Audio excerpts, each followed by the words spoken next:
Good afternoon, everybody. This is Brad Langdon, MarineMax Stuart. This afternoon, I'm going to walk you around a 2025 33 Scout LXF. Up front, you'll see you have a large seating area. You have storage underneath this, very large and expansive. Your ladder stairs in there. Up front, you're going to have a nice table, teak finish. To your porch, you've got a storage area with remote control for your stereo, cup holders, grab rails low mounted. Your anchor lockers up front with your windlass. Starboard side, you have reciprocal storage area. And again, we'll walk back on this 330 Scout and see the back.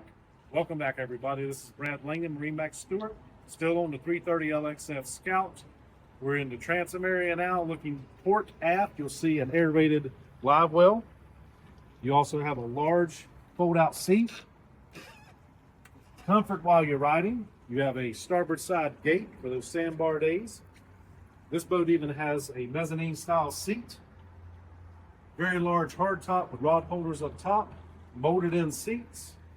Up front at the helm, you're going to have your Garmin electronics, your Yamaha joystick, your digital throttle and shift, and even more thought out storage here. You got your switches up top for easy access, lighted and easily labeled. Moving forward on the port side, you have access to your very expansive cabin space for a 33-foot boat. And that's about the tour. If you want to come by and see us at MarineMax Stuart. Again, my name is Brad Langdon. Thank you.